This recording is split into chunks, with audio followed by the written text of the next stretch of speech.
Assalamualaikum warahmatullahi wabarakatuh. Kami dari kelompok 5 akan menyampaikan rancangan praktikum fisika yang berjudul penyerapan kalor oleh air.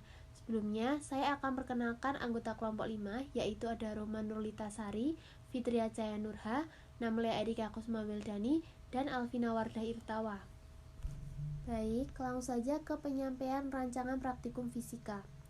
Untuk judul praktikum percobaan suhu dan kalor, kelompok kami memakai judul penyerapan kalor oleh air. Tujuan dari praktikum ini adalah untuk mengetahui hubungan antara suhu air terhadap lama pemanasan air dan untuk mengetahui kalor jenis air. Selanjutnya akan dilanjutkan oleh Mbak Vina. Landasan teori. Menurut I.R. Sasnita 2008, pengertian suhu adalah suatu ukuran dingin atau panasnya keadaan atau susunan lainnya. Satuan ukuran dari suhu yang banyak digunakan di Indonesia adalah derajat Celcius, sementara satuan ukur yang banyak digunakan di luar negeri adalah derajat Fahrenheit. Kalor secara sederhana diartikan sebagai salah satu energi yang berpindah.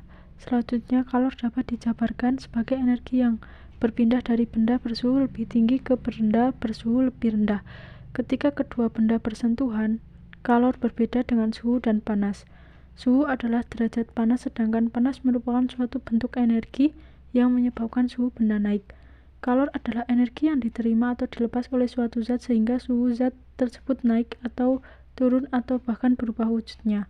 Kalor adalah tenaga yang mengalir dari sebuah benda ke benda lain karena adanya perbedaan temperatur di antara kedua benda tersebut. Kalor adalah sesuatu di dalam sebuah benda seperti dianggap adalah teori kalorik menentang banyak kenyataan eksperimental.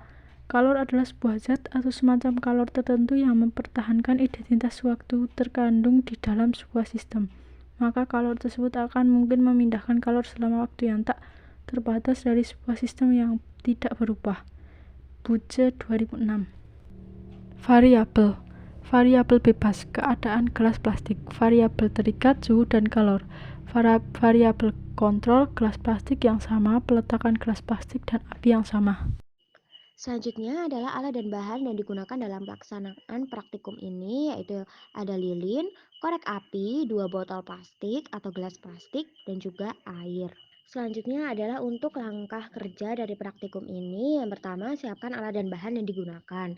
Yang kedua, berikan tulisan pada kedua gelas, yaitu gelas A untuk gelas yang kosong tanpa air, dan juga gelas B untuk gelas yang berisi air. Yang ketiga adalah nyalakan lilin dan juga panaskan gelas A atau gelas tanpa isian air, kemudian amati perubahan apa yang terjadi pada gelas plastik tersebut. Selanjutnya, lakukan hal yang sama pada gelas B atau gelas yang berisi air, serta amati perubahan apa yang terjadi. Selanjutnya, yang terakhir adalah catat dan juga analisis hasil dari pengamatan yang telah dilakukan.